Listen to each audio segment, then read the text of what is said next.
Mas yo digo que cualquiera que mire una mujer y la codicie, adulteró con ella en su corazón. Okay. En la ley no estaba escrito eso. Ahora, Cristo, como un maestro que tenía autoridad sobre eso, pone una ley sobre la Torah. Ahora, ¿cuál fue la intención de Cristo? Fue cuidar, porque el adulterio no empieza en el lecho, el adulterio empieza en el corazón.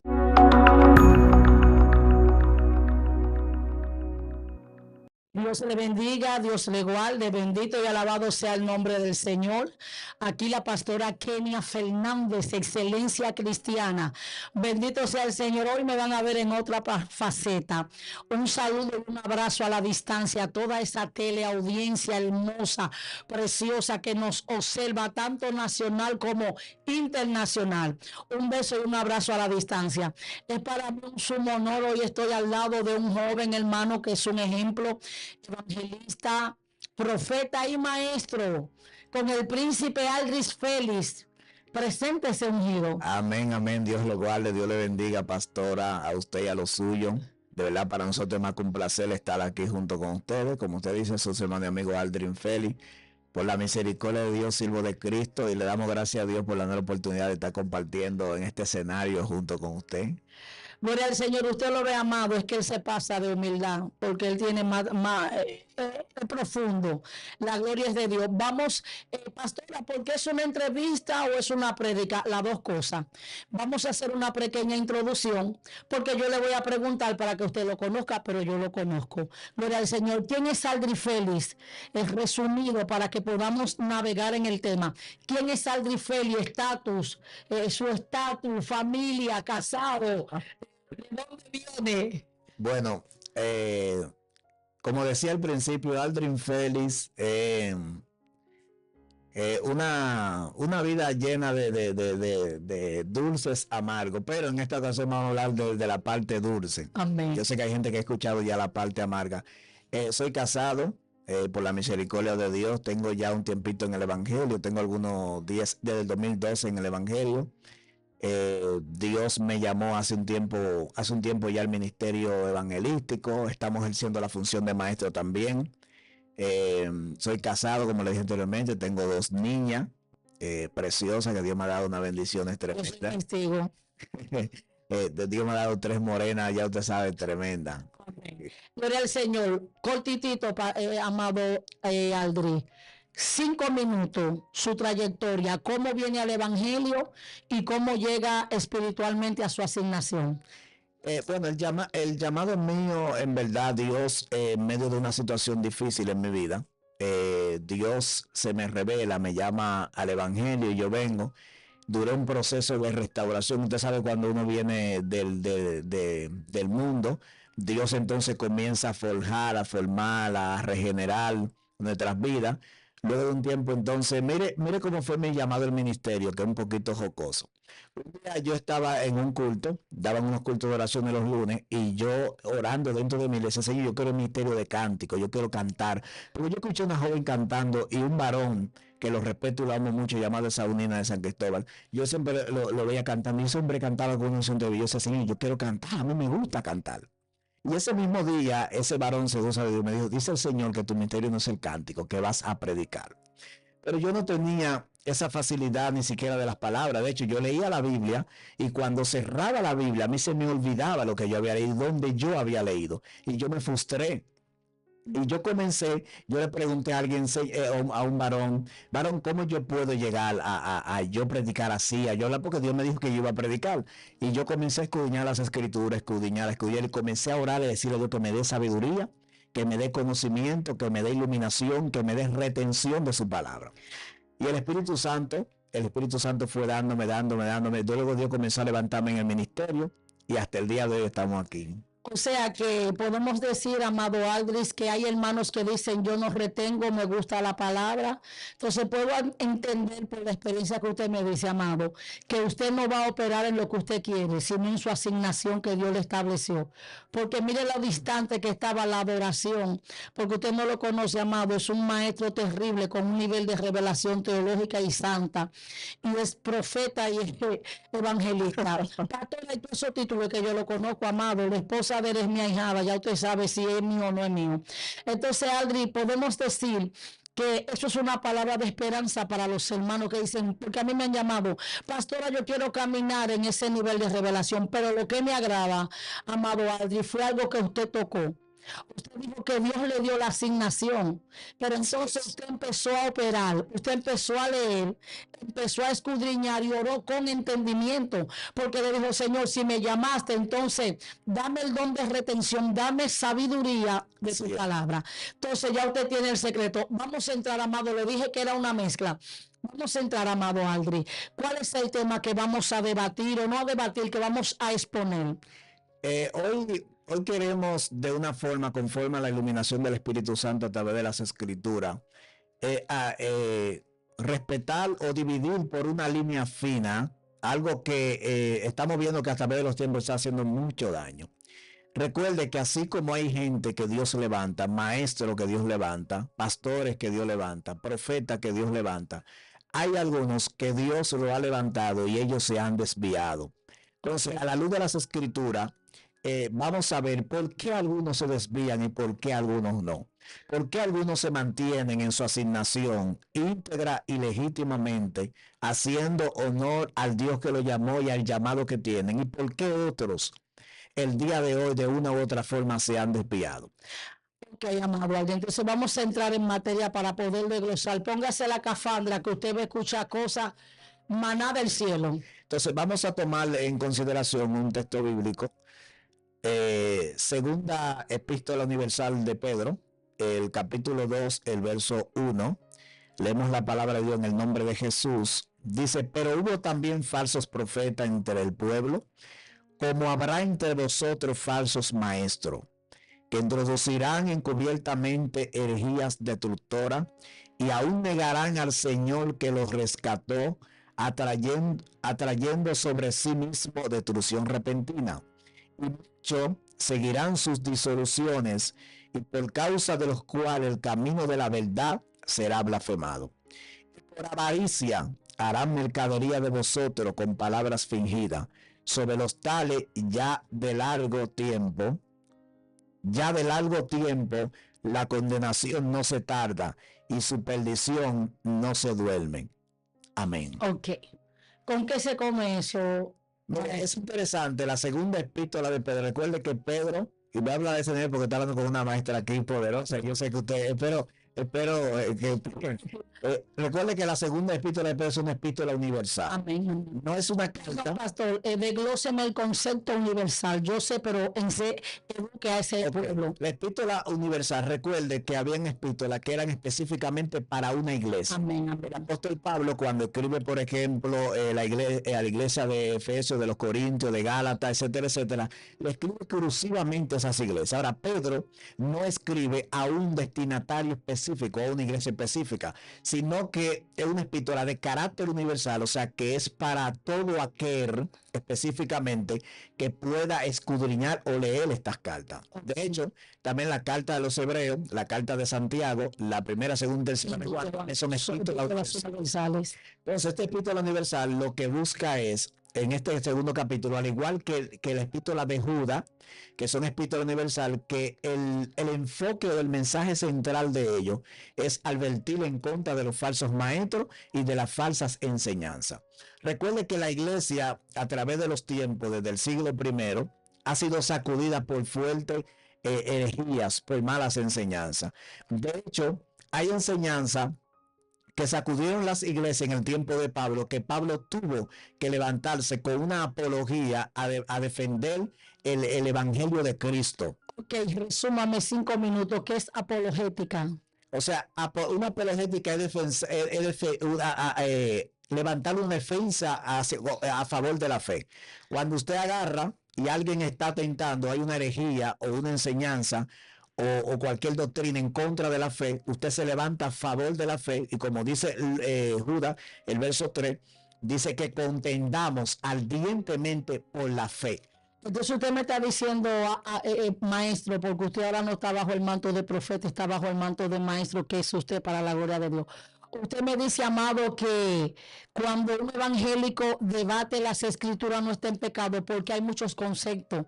He escuchado personas decir la Biblia no se discute, pero usted y yo, que para la gloria de Dios somos maestros, entendemos que el apóstol Pablo eso era lo que hacía. Así es. Sí, apología, que era la defensa de lo que es el evangelio. Entonces sí puedo entender, puede continuar. De hecho, dentro de los apóstoles hubieron debates. Por ejemplo, cuando vemos el concilio de Jerusalén en Hechos capítulo 15, un debate entre los maestros de los estudiosos, para que al final, porque oiga, ¿cuál es la diferencia entre una discusión y un debate?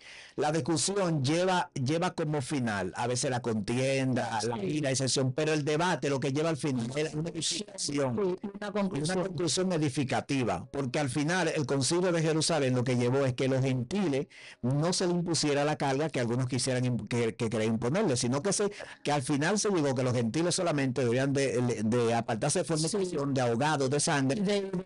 Ok, usted me está diciendo, amado, o sea, usted ha tocado, amado maestro, algo muy fuerte. Usted me está diciendo a mí que se está haciendo exégesis porque hay una generación de los que son los que quieren guardar las raíces hebreas y guardar las raíces judías. Entonces usted me está diciendo a mí, entiendo, cuando el apóstol Pablo va al concilio a Jerusalén, porque Dios quería que Pablo honrara, porque aquí usted no se puede creer, Pablo tuvo que descender, creo que fue después de 14 años, a exponer su trabajo delante de los ancianos en Jerusalén. Entonces, cuando se vio el crecimiento, la diferencia fue que no se podía poner a los gentiles a judaizar, o sea, no observaran la parte de lo que es la ley mosaica. Las 613 leyes de Moisés. Entonces, oiga ese dato, desglóseme eso otra vez, maestro. Porque no es lo mismo el decálogo que las 613 leyes de Moisés. Los gentiles no están obligados bajo ninguna razón. Todo el que es gentil, incluso cuando usted lee Gálatas, por ejemplo, usted se va a dar cuenta que Pablo en Gálatas golpea esa parte porque hay gente que quería imponer la circuncisión para ser parte del pacto, ¿verdad? Entonces, Pablo dice que el que se circuncida de Cristo se desliga. Porque recuerdo, incluso en el capítulo 3, verso 3, Pablo le dice a los Gálatas, oh Gálatas insensato, ¿quién nos fascinó? Y dice la parte B, que ustedes habiendo empezado en el espíritu, ahora van a terminar en la carne. A mí me importa eso, amado Aldi, porque se hace mucho exégesis. Eso se aplica cuando el pueblo... Exégesis. Porque exégesis la interpretación. Se hace una exégesis porque cuando se habla de eso se quiere decir que es otra cosa, pero lo que el apóstol le está hablando es de la ley de Moisés, del área del pacto de la circuncisión, pero esto se hace con Cristo. Entonces a mí me impacta mucho, amado, toda esta corriente, amado maestro, que ha tergiversado, porque verdaderamente si tú guardas una parte de la ley, entonces tú tienes que guardarla toda. Entonces, el guardar la ley tiene su discrepancia. Exacto. Porque cosas de la ley se infiltraron mucha cultura y muchas costumbres paganas, porque hay gente que le escucho, amado, con el asunto de judaizar y de raíces hebreas, pero hay una corriente que quiere hablar de que ya un hombre bajo las raíces hebreas puede tener 2 mujeres. Sí, exacto. Hay una dirección. Mire, y esto no es de ahora.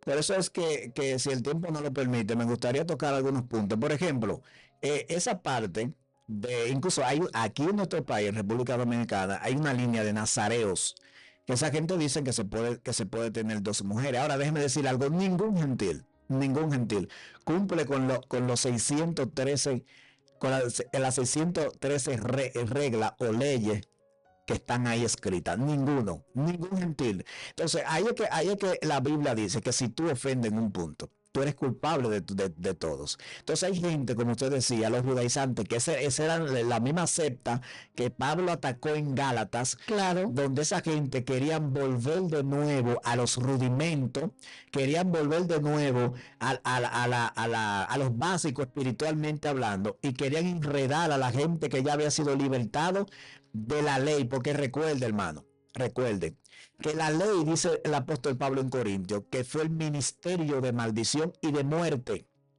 ¿Por qué? Porque la ley sencillamente le decía al hombre, le daba al hombre la consecuencia del pecado, pero no le daba al hombre la solución para el pecado. Entonces Cristo vino no a abolir la ley, sino a cumplirla, porque en Cristo es que se cumple la ley. De hecho, es impresionante porque Cristo, mira, es lo que se llama cerco sobre la Torá. Que un cerco sobre la Torá era lo único quienes podían hacer eran los rabí o los rambán. Un rambán, dígase, es un maestro de maestro. De hecho, Gamaliel. Podemos decir que un Rambá era alguien que tenía un doctorado o tenía una maestría en algo alegórico. Sí, o sea, exacto. el maestro básico y alguien que caminaba en otro nivel de estudios. Por ejemplo, hay licenciatura y maestría. El doctorado Rambán era el que tenía el mayor. La élite. De hecho, Gamaliel, que es nieto de Hillel, hijo de Ben Simeón, Gamaliel era Rambán. O sea, Gamaliel, porque en sus estudios rabínicos él tenía ese cargo, Rambán. Entonces, yo voy a hacer una pregunta, Amado, ahí. Porque yo recuerdo que, maestro, compartí un dato y alguien me quiso acabar, que por prudencia me voy a abstener de decir el nombre porque no vale la pena. No digo que no vale la pena porque él es un ungido, o sea, lo que no vale la pena es refutar. Okay. Yo decía, Amado, que para tú tener un nivel de divinidades, aunque tú tengas summa cum laude o magna cum laude, tú no puedes desapegarte de lo que es la misma revelación de la Biblia. Exacto. Ese tu conocimiento no puedes hacer un exégesis. Entonces yo decía que Gamaliel caminaba en un nivel de conocimiento, pero que él no tenía revelación. Exacto. Que Gamaliel no supo distinguir de que esos eran los discípulos.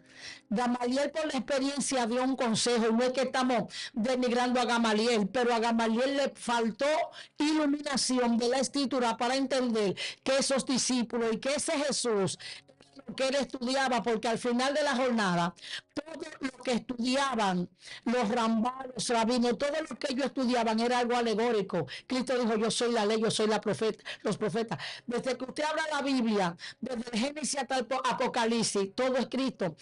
Yo le voy a hacer una pregunta, amado. ¿Qué usted me puede decir en base a lo que es ese conocimiento de estos maestros que han venido golpeando lo que es la Reina Valera? Escuchado gente supuestamente de élite que dominan cultura, que hay ciertos conceptos que dicen, por ejemplo, hay gente que dicen que eran 3 Isaías, hay otros que dicen que Juan, el discípulo amado, no fue que escribió el Apocalipsis y que Juan no llena con el marco histórico ni el tiempo para estar en la isla de Palma. Entonces, pero usted es el maestro invitado, pero me gustaría que usted me dijera, ¿es prudente que un maestro agarre a una generación después de tanto tiempo y venga a dislocar diciendo cosas que al final de la jornada, amado Aldi, lo que hace es que confunden al pueblo? ¿Qué usted me puede decir? Mire, ahorita le decía que, por ejemplo, Cristo, como le decía, Cristo, había lo que se llamaba cerco sobre la Torá o alrededor de la Torá. ¿Qué era eso? Un rabí solamente era el único que podía. Por ejemplo, mire esto, la ley decía que para tú adulterar, ¿qué tenía que hacer? Acostarte con una mujer casada o tú estar casado, ¿verdad? Ahora Cristo hace un cerco y dice, más yo digo que cualquiera que mire una mujer y la codicie, adulteró con ella en su corazón. Okay. En la ley no estaba escrito eso. Ahora Cristo, como un maestro que tenía autoridad sobre eso, pone una ley sobre la Torah. Ahora, ¿cuál fue la intención de Cristo? Fue cuidar, porque el adulterio no empieza en el lecho, el adulterio empieza en el corazón. O sea que podemos decir, maestro, que no es literalmente, es una manera alegórica de decir que no hay autorización de que no lo haga. Exacto. O sea, sácalo de tu mente para que no se materialice. Porque el adulterio empieza en el corazón. Sí, sí. Entonces, cuando yo miro una mujer, yo como casado miro una mujer ajena y la codicia en la Biblia, hermano, es tan profunda que es como que ya tú, incluso la codicia en cierto contexto a veces está formulada como que tú ejerces lo que tú estás gozando. Por ejemplo, Eva en el huerto del Edén tuvo que ver el árbol, dice que lo vio, la codicia y la el paladar, o sea, el pecado empieza con la codicia. Entonces el adulterio empieza con la codicia. Es igual que el homicidio empieza con el aborrecer, con el odio. Pero eso la Biblia dice que el que aborrece es hermano homicida. O sea que lo que usted está diciendo, maestro, en este día, es que cuando yo le doy libertad, odio, a ira, a enojo, raíz de amargura y perdón, la conclusión de esas obras de la carne, la consumación es la muerte. Exacto. Y aunque usted no haya en un sentido material ejercido la muerte, usted intelectualmente es un homicida. Sí. Ya usted es un homicida. Por eso es que el odio, la raíz de amargura, hermano, es uno de los peores pecados, por decirlo así, porque la raíz de amargura se adhiere, se incrusta en el corazón del creyente. Y simplemente decir yo te perdono o tú me perdonas no es suficiente para la gente ser libre. Dice tan fuerte para darle continuidad que en el proceso legal, en la constitución de un país, cuando el autor intelectual trata una muerte, se le da el mismo juicio como el que la consumió. Dele para allá. Así mismo, porque acuérdese que hay autor intelectual y autores materiales. De hecho, a veces al autor intelectual se le da más que al autor material. Se sentó y lo maquinó. Exacto. Y la Biblia habla de eso. Proverbios capítulo 9 dice que hay pecado que Dios abomina. Dice que el que maquina pensamientos inicuos. O sea, hay gente, hermano, que antes de ejercer algo lo maquinan. Y es otro tema. Habla de 4 tipos de pecados que hay en otras ocasiones. Okay. Pero, ¿qué usted está de acuerdo con este pleito que nos quieren golpear? Sí, para responder su pregunta, por eso di ese pequeño punto ahí. Mire algo. Nosotros estamos en el siglo XXI. Y lamentablemente, le pese o no a muchos maestros, la Reina Valera, aunque la gente le ha atribuido errores no de inspiración, porque en la Biblia, escuche bien, yo soy de lo que creo en la inspiración legítima de las Escrituras. Amén. Yo creo lo que el apóstol Pablo dice bajo la iluminación divina, que toda escritura es inspirada por Dios. Yo sé que muchos acuden a la falacia a que la Biblia habla del Antiguo Testamento, pero ¿y el Nuevo Testamento? Fue un monopolio, claro, porque incluso el Antiguo Testamento, el Nuevo Testamento es respaldado, el Antiguo Testamento es citado muchas veces como referencia en el Nuevo Testamento. Claro que sí. De hecho, el Nuevo Testamento lo que pasa es que hay judíos, por ejemplo, los judíos ortodoxos, los judíos sefardíes, muchísimas líneas, no los judíos mesiánicos, que no creen en Cristo ni en el apóstol Pablo, No. que eso no viene desde ahora. Cuando usted lee, por ejemplo, en el siglo I, había una secta llamada los ebionitas, que viene del término hebreo ebellón, que significa pobre. Esa secta creía, habían 2 líneas que estaban divididas. Una línea creía en que Cristo fue producto de José y de María. Otra línea creía de que Cristo fue producto de un soldado romano llamado Pantera y una mujer ramera llamada María Magdalena. Oiga lo que dice esa gente. Entonces hay gente, en el siglo XXI hay avionistas. ¿Por qué? Porque esos avionistas lo que no creen en la parte divina de Cristo, sino que han dividido a Cristo sobre el Cristo histórico y el Cristo de la fe. Y dicen que el Cristo de la fe... Eso sería extraño entonces, porque ellos se contradicen, maestro, porque si ellos no creen en el Cristo histórico, entonces ¿cómo ellos pueden creer en el Cristo espiritual? Entonces nosotros se cae todo el argumento. Ellos creen en el Cristo de la fe, o sea, ellos creen que Cristo fue un profeta, un maestro, pero no creen en la divinidad de Cristo. Entonces ahí entramos a la pregunta que usted me hizo. La mayoría de la gente que ataca a la Reina Valera, porque de una u otra forma está siendo influenciada por esa doctrina, por esas doctrinas, y ha sido influenciado también por las raíces hebreas, por ejemplo, porque no es lo mismo que usted utilice, ¿verdad?, las raíces hebreas como un medio de referencia para una buena interpretación, para una buena hermenéutica, para una buena exégesis del Nuevo Testamento, que es la Biblia criticada, porque acuérdese que la mayoría de judíos, esa gente no creen en la validez del Nuevo Testamento. Ellos cuestionan la validez, porque incluso ellos dicen que Pablo... ¿Usted sabe qué es lo que pasa, maestro? Lo que yo puedo decir es que las raíces hebreas, los judíos, tienen que manejarse porque es un asunto de ego. Ellos no quieren creer en que el Señor entró a la iglesia gentil en el nuevo pacto. Así es. Usted hace un análisis a esa refutación que le hacen lo que son los maestros rabinos, los rabinos que estudian lo que es las raíces hebreas. Pero o sea, son gentiles convertidos al judaísmo, no que son judíos, para que usted me entienda. O sea, son gentiles y ellos se creen judíos porque hicieron un un proceso, y ahora se pusieron porque el apóstol, el Señor Jesús, les refutó, le dijo, ustedes caminan mar y tierra para ser un prosélito, dos veces más hijo del diablo. O sea que a ti no te hace ser judío que tú hagas un pacto, es que tú vivas. Entonces tú tienes que entrar en todo lo que es la observación. Entonces, no es que estamos denigrando, porque nosotros, la salvación viene de los israelitas. Yo amo a mi nación, porque mi nación es israelita, mi padre ama a ese pueblo. De ahí vino mi Mesías. Yo me muero por los israelitas, me muero por los judíos. Y la gente dice raíces judías. Y yo digo que el contexto está mal aplicado, porque Judá no tuvo ninguna referencia en lo que era la Torá. Esa costumbre es mal aplicada, ese término es mal aplicado, porque la raíz es hebrea, porque fue a Moisés que se le dio en el Sinaí. El concepto judío está mal, porque todavía habían, para los tiempos de Cristo, habían tribus que estaban ligadas. De la tribu de Judá, sino que soy benjaminita. Entonces, cuando tú dices raíces judías, ahora que Judá fue la que mantuvo más, que se mezcló menos con los samaritanos, por eso es otro tema. Sí, porque hay que separar dos cosas. Una cosa es la nacionalidad judía, otra cosa es la religión judía. Por ejemplo, como usted dijo, la nacionalidad israelita, porque judío es una tribu. Sí, exacto. Por ejemplo, desde Abraham hasta Isaac eran hebreos. Eran hebreos. Sí. Incluso el término hebreo viene de hebreo. Perdón, maestro, no es para avergonzarlo. O sea, desde Abraham hasta Jacob y los 12 patriarcas.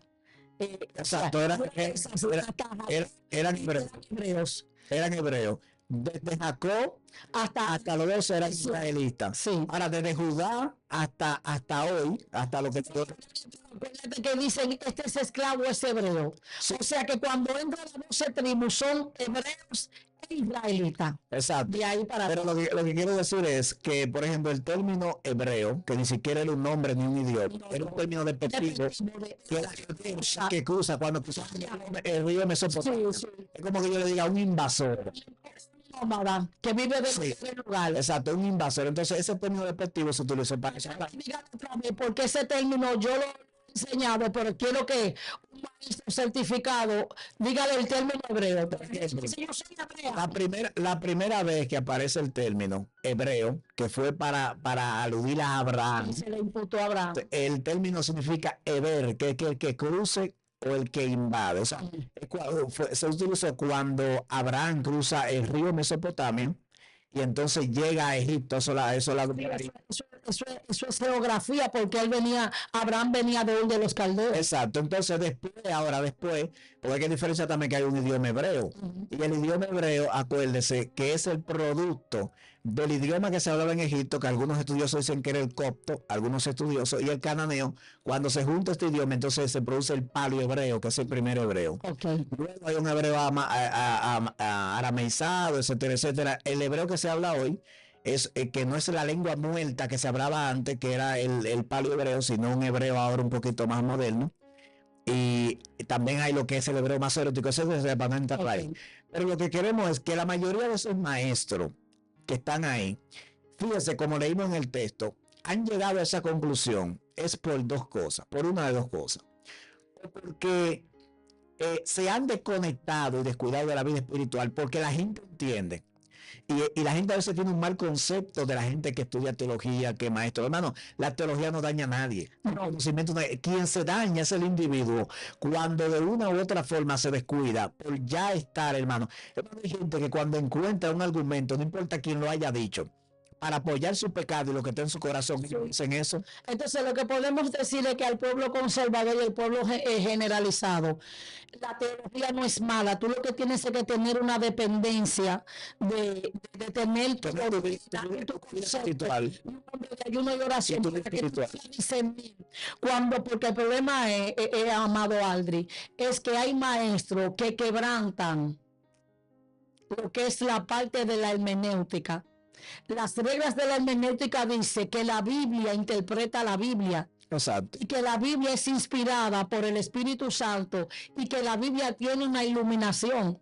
Exacto. La Biblia no es de concepto personal. Entonces, hay muchas escuelas universitarias y teológicas que creo que usted me corrija, que estaba la ley de la, creo que era, ¿cuál era la ley?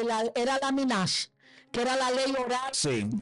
Sí, la Minash, donde se le aplicaba a los rabinos, que ellos daban ponían conceptos humanos y se le daba como bueno y válido. Exacto, no, porque el rabino podía, Sí. por ejemplo, el que tenía una escuela rabínica podía orientar conforme a los, por ejemplo, Hillel y Chamay tenían ellos cada uno una escuela y en esas escuelas ellos regían, interpretaban la Torah como ellos entendían. Eso es terrible, que dice que la escuela de Hillel, el abuelo de Gamaliel, era no conservadora. Dice la historia, el trasfondo histórico, el marco histórico, que esta escuela permitía lo que era darle carta de divorcio, pero era más conservadora. No creía en el recasamiento. Entonces, Exacto. Mire esto, por ejemplo, Hillel decía que si, Chamay decía que si una novia, la novia el día que se case siempre está linda y hay que decirle que está linda aunque esté fea. Y él decía que hay que decirle si está fea, que no se puede decir que está linda. Es algo jocoso, pero sí. O sea, y él decía que no se puede hablar mentir, que si la novia está fea el día de su boda hay que decir usted está fea. Pero si la novia está linda, había que decirle que estaba linda. Entonces Chamay decía no, toda novia el día de su boda está bonita. O sea, por eso es que en el caso del matrimonio, que es un tema muy profundo, que la gente lo interpreta, hermano, desde su perspectiva y desde sus sentimientos, su malicia, y lo que le conviene que me lo... Pero hay una conversación. Sí. Con el tema. Vamos a hacer más estudios, porque la gente está pensando que quieren decir que lengua. La gente me han exigido, pastora, queremos enseñanza. Entonces, yo estoy de acuerdo, amado Dalvin, maestro. Yo estoy de acuerdo. Quizás la Biblia Reina Valera podrá tener problemas de escritura, pero en cuanto a lo que es lo salvífico, es irrefutable. Entonces la gente lo que quiere decir es que Casimiro de Reina era homosexual. Yo te voy a decir algo, no importa, pero fue como yo dije en un lugar, en una ocasión. Pero la Reina Valera fue que me enseñó a conocer a Dios. El Espíritu Santo me convenció. Y todo lo que yo soy hoy fue la Reina Valera que me lo enseñó. Mira, esta revisión que nosotros usamos, la 1960, que dicho sea de paso, para el que no sabe, más Reina Valera, está la Reina Valera Gómez, la 1909, está una 2001, 2010, etcétera, etcétera. La Reina Valera, que es la que nosotros mantenemos todavía. Ahora, nosotros tenemos que analizar de dónde viene la Reina Valera, porque es que la gente, hermano, la gente le gusta hablar, óigame, incluso el sentido de este video es que usted debe de entender que no todo lo que usted escucha por un maestro es real, hermano. No. La gente tiene que ser como los cristianos debería. Cuando usted escucha aquí a la pastora Kena, cuando usted escucha aquí al hermano Aldrin hablando cualquier tipo de cosa, vaya a la Biblia, vaya a la información, vaya, no se crea, ni repita todo lo que usted escucha, porque al final de la jornada usted va a poder sostener algo cuando usted tenga una fuente fidedigna que usted puede decir, no, porque no me usa a mí como marco de referencia en la pastora, no, que la pastora Kenia dijo. Decir algo, amado Aldri, yo siempre lo he dicho, hay cosas que tú puedes parafrasear, Exacto. que lo que es lo doctrinal no se refuta. Exacto. Entonces la gente a veces cuando hace exégesis de la escritura agarra un asunto dogmático y agarra un asunto gerencial, entonces mezcla dogma, gerencia con doctrina. La doctrina no se cambia porque la doctrina es lo que tiene como referencia a la salvación. Exacto. Lo gerencial de la escritura, tú lo puedes negociar, lo puedes refutar. Los dogmas son los que están matando al pueblo, porque entonces la gente no entiende que ahora es lo mismo. Los discípulos del maestro se lavaron las manos y le dijeron, Señor, pero los fariseos, ¿por qué tus discípulos no se lavan las manos? Eso estaba dentro de las 613 leyes. Entonces, ¿tú me entiendes? Entonces, ¿qué tú puedes decir a eso? Gerencial, si no tienes referencia, ¿qué es la salvación? Si no me imputa pecado y si no me quita pecado, es válido. Entonces la gente quiere refutar la Reina Valera. Escuché a alguien decir, bueno, lo que pasa es que la litúrgica de los cristianos es católica, pero Dios bendiga a los católicos porque tú utilizas una imprenta. Tú tienes acceso al libro, el Fondo Impío que creó la imprenta, que fue Gutenberg. Entonces tú usas un dispositivo, fue un evangélico que lo creó. No, los iPhones en el cielo. Es un rabino de allá que estudió la Torá. Sí, consagrado en 300 días de ayuno. El Señor dice, hay cosas que son conspiraciones. Cuando nos metemos en aquel asunto de la Septuaginta, hay conspiración con la Septuaginta. Dicen que agarró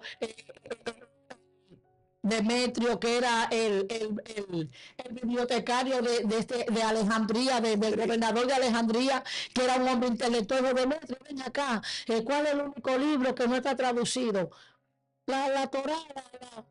Sí, hay varias, mira, hay muchas teorías, porque por eso es que la gente debe como le escudriñar. El Evangelio, y mire, yo le voy a decir una cosa a usted me conoce, no hay una gente que hable más lengua que yo, yo corro, me saco todo eso. Pero cuando se trata de las escrituras, la gente tiene que ser seria. Entonces la gente quiere llenarse de candela, chip y fuego, pero no quiere llenarse de la palabra. Entonces quieren llenar de la palabra, pero sin la unción y exacto. Ahí es que está el problema. Sí, claro. Entonces hay un balance. Tengo una vida de oración, de comunión con Dios, pero tengo una vida también de escudriñar. Y vaya también, mire, el cristiano debe de estar preparado para refutar. Por eso que Pedro dice que nosotros debemos estar preparados para cualquiera que demande razón de la esperanza que nosotros tenemos. O sea, el cristiano debe estar preparado para que cualquier cosa, y malos pastores, escuchen bien, pastores. Escuchen bien, pastores. Jesús. Porque hay pastores, amada pastora, que tienen el conocimiento, han menospreciado el conocimiento. Y cuando llegan ciertos miembros, no tienen cómo pastorearlo, cómo dirigirlo, porque a veces el miembro se mete en un nivel de conocimiento y el pastor lo que hace es que en vez de ayudar al miembro que se le hace la guerra, porque el pastor no quiere escudriñar, el pastor no quiere su seguro. ¿Qué pasa? Usted sabe qué es lo que pasa a maestro Aldi, porque usted está bajo el manto de maestro, que al pastor hay pastores que le conviene la ignorancia del pueblo. Así es. Pastor tiene conocimiento de su asignación, el pastor entiende, bendito sea el Señor, qué es lo que tiene que hacer. Yo necesito que tú manejes el conocimiento para que tú seas libre, porque el conocimiento es la libertad de los pueblos. Entonces, Aldrin, resúmame, porque ya... Sí, ya se nos acabó el tiempo. Miren, en síntesis, en primer lugar, escudriñe las escrituras. La forma, óigame bien, más tremenda, según las escrituras, de conocer a Dios a través de las escrituras. Amén. En ellos parece que está la vida eterna y dijo Cristo que ya dan testimonio de mí. En segundo lugar, no descuide su vida espiritual. Usted que está estudiando en un instituto, que está escuchando predicadores, que está escuchando métodos, no descuide su vida espiritual. Sea como el cristiano debería. Lo que la gente diga, páselo por el filtro de las escrituras y no importa quién lo diga, que lo diga yo, que lo diga fulano, que lo diga la pastora Kenia. Si no está conforme a la escritura, deséchelo.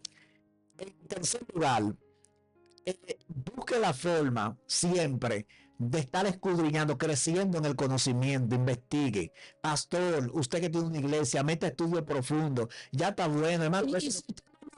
Sea humilde, busque maestro, capacítese, gloria al Señor. Bueno, Dios le bendiga, Dios le guarde. La esencia de este asunto, amado, es que necesitamos en un nivel de revelación, y el resumen de todo lo que nuestro amado maestro Aldi ha dicho es el por qué hay personas que hacen eisegesis, malas interpretaciones. Mire, Dios le bendiga, Dios le guarde.